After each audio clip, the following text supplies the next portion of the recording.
हरे कृष्णा दोस्तों। आचार्य श्री रजनीश से किसी ने एक प्रश्न किया था। प्रश्न बड़ा सुंदर है, जैसे अक्सर हमारे दिमाग में भी उठता रहता है कि मेरे भीतर शून्यता इतनी सघन हो गई है कि अपनी ही दृष्टि में धूल से भी तुच्छ मालूम होता हूँ, और जब कोई योग्यता न रही तो भरोसा नहीं आता कि भगवान के दर्शन होंगे या नहीं, और इस बोध से जीवन असुरक्षित लगता है। आप लोग इसे जरूर सुनिए। ओशो कहते हैं, अगर शून्यता सघन हो जाएगी तो मेरे होने का भाव ही विसर्जित हो जाएगा। फिर तुम ऐसा न कह सकोगे कि मेरे भीतर शून्यता सघन हो गई है, तुम तो बस इतना ही कहोगे कि शून्यता हो गई है। मेरे भीतर तुम न कह सकोगे, क्योंकि जब तक तुम हो तब तक शून्यता नहीं हो सकती।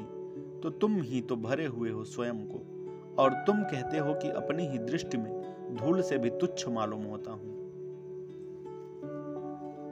किसने कहा कि धूल तुच्छ है? यह निंदा तुम्हें किसने सिखाई है? धूल से ही बने हो, धूल में ही गिरोगे, और धूल तुच्छ है। आदमी का अहंकार अद्भुत है। धूल को आदमी तुच्छ मानता है क्योंकि वह पैरों में है, लेकिन धूल ही तुम्हारा हृदय भी है और तुम्हारा मस्तिष्क भी। धूल ही तुम्हारे कड़कड़ में है, रोए रोए में है। मिट्टी से आना हुआ है, मिट्टी में वापस लौट जाना होगा। यह तुच्छ और श्रेष्ठ की भाषा ही अहंकार की भाषा है। जिस दिन तुम शून्य हो जाओगे, उस दिन तुम्हें धूल के कण कण में परमात्मा दिखाई पड़ेगा। धूल तुच्छ है ऐसा नहीं, तब तो तुम्हें तुच्छ दिखाई ही न पड़ेगा, क्योंकि वही विराट, वही महिमावान सब तरफ मौजूद है, सब ढंगों में मौजूद है। तब तुम धूल को भी चूम लोगे और तुम उसी के चरण वहां पाओगे। धूल तुच्छ है, यह कहीं ना कहीं तुम्हारे भीतर का अहंकार बोल रहा है। शून्यता वगैरह कुछ अभी हुई नहीं, तुमने सोच लिया होगा। आदमी विचार करने में बड़ा कुशल है, शून्य ही हो जाए तो फिर कुछ बचता ही नहीं करने को। और तुम कहते हो जब कोई योग्यता ही न रही। योग्यता हो भी तो क्या, परमात्मा को पाने में योग्यता का कोई सवाल ही नहीं है। अगर परमात्मा भी योग्यता से मिलता हो तो वह भी कोई सरकारी नौकरी हो गई। तो कबीर को न मिलता, बेपढ़े लिखे एक सर्टिफिकेट भी नहीं बता सकते। जब तक तुम समझते हो कि तुम्हारी कोई योग्यता है तब तक अयोग्य हो, तब तक बाधा है, तब तक अहंकार खड़ा है। योग्यता यानी अहंकार। तुम परमात्मा के मंदिर के सामने खड़े हो, न कि किसी एम्प्लॉयमेंट एक्सचेंज के आगे। सर्टिफिकेट वगैरह काम नहीं आएंगे। वस्तुतः जितने सर्टिफिकेट लेकर जाओगे, भीतर प्रवेश मुश्किल हो जाएगा। वहां तो सिर्फ अयोग्य ही प्रवेश करते हैं। मेरी बात को ठीक से समझ लेना, क्योंकि तुम इतनी भ्रांति में हो कि तुम अयोग्यता को भी योग्यता बना सकते हो। तुम कहोगे तो मैं अयोग्य हूं, अभी तक परमात्मा नहीं मिला। तुम अयोग्यता को भी योग्यता बना सकते हो। नहीं, योग्यता को इनकार करने का अर्थ है परमात्मा का दावा नहीं किया जा सकता कि तू क्यों नहीं मिला अब तक। दावेदारी में अहंकार है। नहीं मिला तो तुम जानोगे कि मिलने का कोई कारण भी नहीं है कि मुझे मिले। मिलेगा तो तुम नाचोगे अहो भाव से कि अकारण मिला, प्रसाद रूप मिला। योग्यता का तो अर्थ है तुम्हें अपने पर भरोसा है, परमात्मा पर नहीं। योग्यता का तो अर्थ है तुम उसे भी खरीदने को तत्पर हो। योग्यता का तो अर्थ है तुम कहते हो मैंने अर्जित कर लिए हैं गुण, अब देर क्यों हो रही है।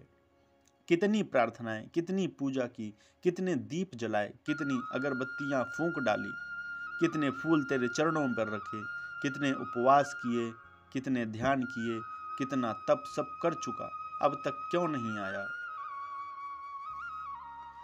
अब तक आया नहीं, उसमें ही तुम्हारा अहंकार घोषणा कर रहा है कि मैंने अर्जित कर लिया है, और अन्याय हो रहा है।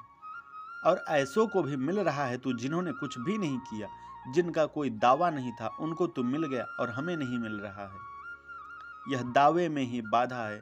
परमात्मा को पाने वाले वे ही लोग हैं जिन्होंने सारे दावे छोड़ दिए हैं, जो कहते हैं हम कुछ भी करेंगे, हमारे करने में क्या रखा है। हम जो भी करेंगे वह बहुत छोटा मोटा होगा, हम छोटे मोटे हैं, हम जो भी करेंगे वह साधारण होगा। हम जो भी करेंगे उससे तुझे पाने का क्या संबंध बन सकेगा। यह तो ऐसा ही है हमारा करना जैसे कोई मुट्ठी में आकाश को बांधना चाहे। छोटी मुट्ठी विराट आकाश, बात ही फिजूल है। परमात्मा तो तभी मिलता है जब तुम अपनी व्यर्थता को, अपनी असहाय अवस्था को उसकी समग्रता में स्वीकार कर लेते हो। तब तुम एक खाली पात्र रह जाते हो जिसका कोई दावा नहीं है, जो परमात्मा के पीछे नहीं पड़ा है कि मिलो मिलो, जो सिर्फ प्रतीक्षा करता है, क्योंकि यह कहना भी कि तू मिल बड़ा अहंकार है। तुम पूछते हो और जब कोई योग्यता न रही तो भरोसा नहीं आता। अगर योग्यता न रही तो भरोसा तत्क्षण आ जाएगा। अभी थोड़ी योग्यता बाकी है। असल में यही जिसको तुम सोच रहे हो कि शून्यता सघन हो गई है, इसको तुमने योग्यता समझ लिया है कि अब मैं धूल से भी तुच्छ हो गया हूँ। इसको तुमने योग्यता समझ लिया है। अब तुम बस राह देख रहे हो कि मिल जा, अन्यथा अन्याय हो रहा है। इतना मैं कर चुका और अभी तक तू नहीं आया, ज्यादती हो रही है। ध्यान रखना, परमात्मा उतरता है केवल तुम्हारी शून्यता में, और यही प्रतीक है, लक्षण है। जब तुम परिपूर्ण शून्य हो जाओगे तो क्षण भर की देरी नहीं होती।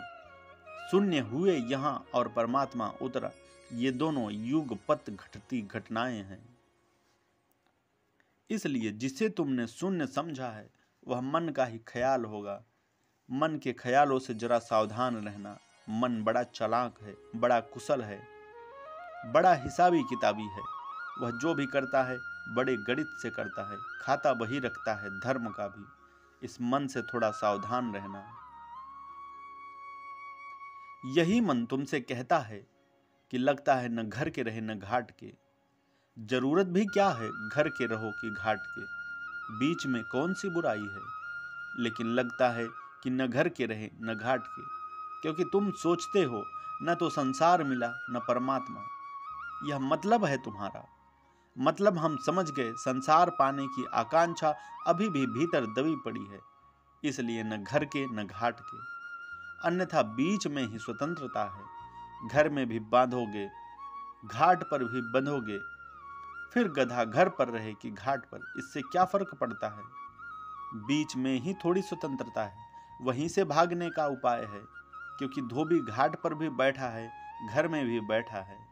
लेकिन नहीं, मन में लगता है कि देखो इतना ध्यान किया, इतनी देर तक दुकान ही कर लेते तो कुछ पैसा कमा लेते, कि इलेक्शन ही लड़ लेते तो कुछ नेता ही हो जाते, कि सारी दुनिया कुछ किए जा रही है और हम ध्यान कर रहे हैं और परमात्मा मिल नहीं रहा है और संसार खोया जा रहा है।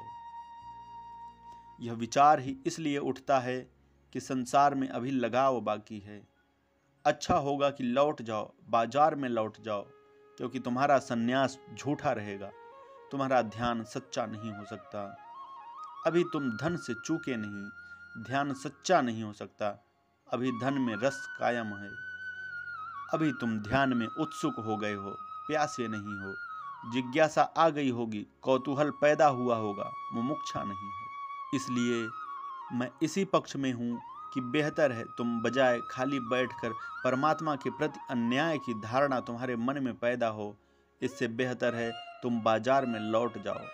अभी शायद ठीक समय नहीं आया, अभी पके नहीं तुम, अभी कच्चे हो। अभी तुम्हें और दुख झेलने पड़ेंगे ताकि पको। अभी तुमने काफी दुख नहीं झेले। जब कोई व्यक्ति जीवन में दुख ही दुख झेल लेता है और दुख के अतिरिक्त कुछ भी नहीं पाता, तब फिर उसे फिक्र नहीं रह जाती। वह कहता है परमात्मा मिले या न मिले, संसार में तो कुछ मिलने को नहीं है। एक बात तो तय हो गई है, संसार में कुछ पाने को नहीं है। रही दूसरी बात कि परमात्मा मिले या न मिले, लेकिन अब मिले या न मिले इससे कोई फर्क नहीं पड़ता। संसार में लौटने का कोई सवाल नहीं रह गया है। वहाँ बात खत्म हो गई, वह द्वार बंद हुआ, वह सेतु हमने तोड़ दिया, वह सीढ़ी गिरा दी। अब उससे उतरने का कोई सवाल नहीं।